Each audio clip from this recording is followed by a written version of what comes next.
Hi guys, Sarah here, and welcome to Novel Expectations. Today I'm coming to you with my 30-second weekly wrap-up for 2016. So this was a much better reading week for me this week. I actually finished 3 books, which is super exciting. But let's jump into my challenges first. So for Summer Book Bingo, I am now at 14 out of 25 books read, so slowly getting there. I am trying to read about 100 pages a day. And if I can keep that pace, I will have absolutely no problem finishing Summer Book Bingo by, I think it's September the 5th. So I have a month, roughly, because it ends on Labor Day. So I am giving myself the day of to finish at midnight that day, so fingers crossed I can do it. I am 5 books ahead of schedule for the year, according to Goodreads. For my A to Z authors and A to Z title challenge, neither one of those has changed. I'm at 18 and 17 still, respectively. For my 2016 How Many Pages Challenge, I have now read 18,218 pages out of 25,000 pages for the year, which puts me at 72%, and that is fantastic. Jelly Belly Jelly Bean Challenge, no flavors done yet. And for the Listopia Challenge, I am still on level 1 and have finished 12 out of 25 books. So let's get into the books that I finished this week. So the first book I finished reading was an ebook, and it was called If I Stay by Tamara Morgan. It is the first book in the Montgomery Manor series. This was a really cute contemporary romance. I gave it 3 stars. It wasn't anything spectacular. It was nothing that blew me away, but I really, really did like the writing, and the story was actually really cute. It was about the maid. The whole series is about this manor. And it's owned by this extremely rich family who owns a hotel empire. So I guess think like the Hiltons, but a lot nicer. And Amy is the maid, and Ryan is the chauffeur mechanic.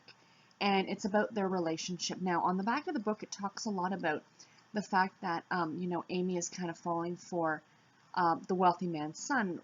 Reality, that's not the case. That was not a disappointment per se, but I felt it was misleading when I was reading what the book was about. So that was, it's neither here nor there, but the writing was fantastic. The banter between the characters, the story itself. If you like contemporary romance, I'm pretty sure you can pick this one up for next to nothing for the Kindle, because I believe it's independently published, but really, really great. I'm going to be picking up the next 2 books in the series. The next book that I finished was actually my audiobook, and that was Finding Perfect by Susan Mallery. This is book number 3 in the Fool's Gold series, and I have read these books. I read books 1, 2, and 3. I have not continued on with the series for no other reason than I completely forgot to do so. And now I am, and I'm trying to make it a priority to at least every other month read or listen to one of these books, because I do want to continue on with the series. Now, the first 2 books in the series I loved. I think I gave them both either 4 or 5 stars. This one, not so much. There were a lot of things in this story that really bothered me, which I have a friend who's read this entire series, and she said this book was one of her favorites. So it's just each personality, you know what I mean? What didn't I like about it? The whole premise of the story is that Pia, who you met in books 1 and book 2, her friend Crystal passes away, and Crystal leaves her embryos. Now, there's a whole backstory to that Crystal's husband was sent to Iraq, so he's military, and, they had these embryos frozen in case something happened to him, and unfortunately something did happen to him and he died. This isn't giving anything away for this story. It might be 3rd in the series, but these books are, like, independent of each other, so you can read them, like, all over the place if you really wanted to, but you do get introduced to characters that you've already met before. That's the only difference. It's a series in the sense that it all takes place in the same area or in the same town. So anyway, then this Crystal woman dies and from cancer, and then she leaves these embryos to Pia. Well, the whole beginning of the story is Pia trying to decide whether she's going to have them implanted, so whether she's going to have these children and all this stuff, and then Raoul comes in, and he's like the male lead of the story, and I really like him.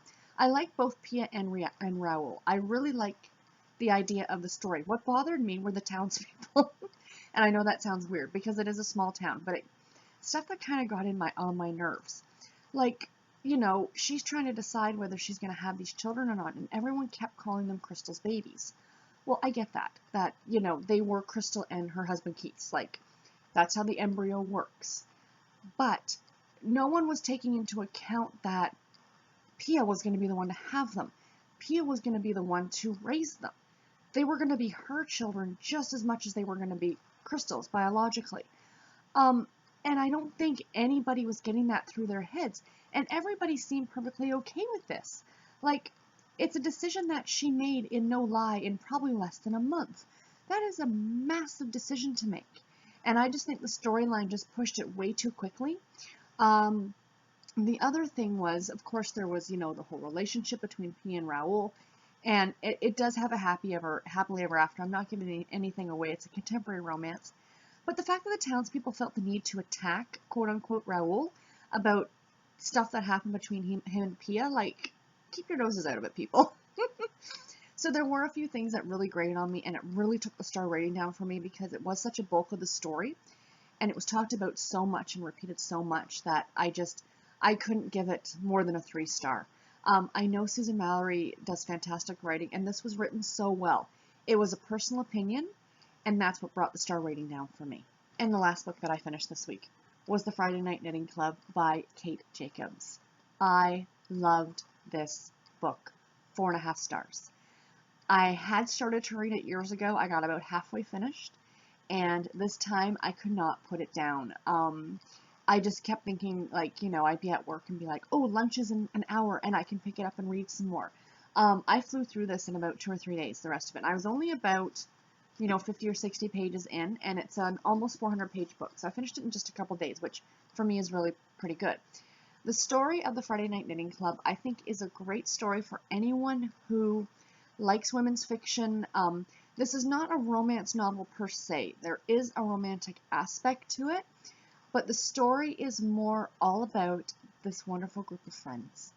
And you don't have to be a knitter or a crafter to appreciate this, in my opinion. Now, being a knitter and being someone who has knitting friends, I think I was able to appreciate this story even more. Let me quickly explain. For those of you who don't know, I actually do have a knitting podcast that I've been doing for almost 2 years come October. And before then, I mean, I knew some people who knit, like there was a little local knitting group that I used to go to every other Thursday night. I mean, that's really only twice a month. You really don't get to know these people very well. And then I started the podcast, and I started talking to more people online. And now, because of knitting and because of doing the podcast, I have met this amazing group of women, and we talk literally every single day. Some of us have met in real life, but in general, it's just over the computer. Now, we are a vast different group of women, and unless we had knitting in common, we probably would have never started talking in the first place. Also because of the fact that some of us live so far away from each other. Like, I'm in Toronto, a couple of the ladies are in Ottawa, one is in Vermont, a couple in New Hampshire, Myrtle Beach, South Carolina, and Arkansas, and Michigan. So, I mean, we are, like, all over the map, essentially. And, you know, like, we would have never, ever met if it wasn't for knitting. And we do have a vast different group of personalities, but we have knitting in common. And I think that's what makes it a lot of fun. We always have that to fall back on, but over the last couple of years, we've really gotten to know each other and become such good friends. And that reminded me very much of this book, except it wasn't real. Like, it was a real life knitting group, like not a virtual one, kind of like what I have. And again, it's a vastly different group of ladies. There's an older woman whose husband passed away. There's the store owner, Georgia, who's a single mom. There's a woman who's working on her to get into law school. There's a student, you know what I mean? Like, these are a vast different group of personalities and people who, unless they had this knitting club to bring them together, would have never met. But because of this knitting club, they became great friends. So there's about 5 women, core group of women in this book that make up the Friday Night Knitting Club. And the story follows their individual stories over like a year span. And it was wonderfully warm and fantastic and full of friendship, and I'll admit there were tears at the end. I was crying. So if you like this kind of thing, really about female friendship and, you know, that kind of thing, it's a lot of fun. Plus, there are some cute little knitting patterns in here. And if you're not a knitter, I think it's a great quote on the front. And I remember saying it last time that somebody else said it was like Steel Magnolias set in Manhattan. But Kristen Hanna, who's the author of The Nightingale, she wrote at the top here, an absolutely beautiful and deeply moving portrait of female friendship. You'll laugh and cry along with these characters, and if you're like me, you'll wish you knew how to knit. And I really feel that way about people who might read this who might not be knitters. There are 2 other books in this series that I totally plan on picking up.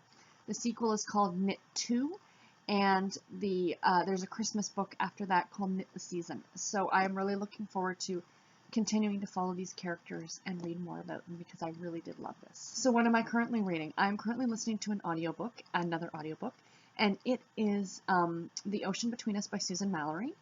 I am reading this for my summer book bingo for the challenge of to read a book about multiple generations. Now, the original book that I had picked was The Valley of Amazement by Amy Tan, I think, the author of the Joy Luck Club. I had a friend rave about this book and how fantastic it was, and I did purchase it for Audible, but I think it's a little bit too much to try and finish in August because it is almost 25 hours long. The Ocean Between Us is only 12 hours, so I should definitely be able to get that finished. Plus, I still also need to listen to Let's Pretend This Never Happened by Jenny Lawson for Summer Book Bingo. So I just started this one. It is a reread for me. I read it years ago, and it is a wonderful story. It's about a husband and wife who are older. They have teenage children, and he is in the U.S. Navy, and he is on deployment on a carrier ship, and something happens. And it pretty much goes back and forth between what's happening currently, to how they met, got married, and, you know, their life leading up to this event, and, you know, where their marriage pretty much fell apart, because just at the very beginning of this book, you find out that they are in trouble with their marriage, and so it goes from there. So it is another, I think, a women's fiction novel. That's how I would classify it. Kind of a romance, but yes and no. It's not about a characters meeting and then having that. It's about their story, which I think is really, really lovely. And the other book, the one that I'm currently reading, is by Heather Graham, and it's Runaway. And this is also for Summer Book Bingo, as all the books are going to be this month. And this is to read an obscure book by a famous author. And this book is obscure. It was written in 1994. I think it was one of her first books.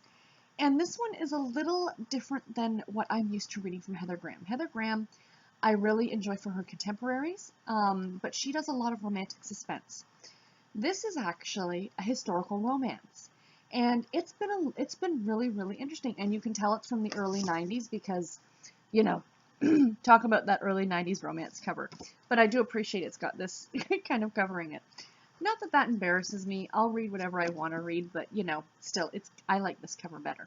So this book is about a woman named Tara who is on the run, hence the title Runaway, from something that you don't know exactly what it is yet. I mean, you're introduced right at the beginning to her shooting somebody, but you have no idea the backstory. And now that there's these men after her, and she meets a man by the name of McKnight in a bar that she's working at in New Orleans, and because he needs a wife, which is atypical of a lot of historical romance novels, they agree to get married like literally an hour after they meet, and then he takes her with him back on his boat to Tampa Bay, Florida. And this takes place in the early to mid 1800s. And this is kind of really fun for me to read because I've read about a lot of places historically, like, you know, New England is big for historical romance, Boston, New York, and of course Regency England is huge for historical romance. But to read a romance novel or a historical novel period set in Florida in the 1800s is fascinating. And Heather Graham has done such a good job on this so far. I'm only about 150 pages in, but she's doing such great historical descriptions of the state at the time, and it wasn't a state yet. It was still a wilderness. And, you know, why people are afraid of it, and, you know, why people don't want to go there, but then why people do want to go there. And that part of it is so interesting, along with the story. I mean, the story's cute. It's really spicy so far, which is atypical of a Heather Graham romance novel. But yeah, so far I'm really enjoying it. And again, I'm trying to read 100 pages a day, so I should have this done and be able to review it for you guys next week. So anyway, guys, that has been my reading week. Please let me know in the comments below if you've read any of these books and what you thought about them. And until my next video, guys, take care and happy reading. Bye.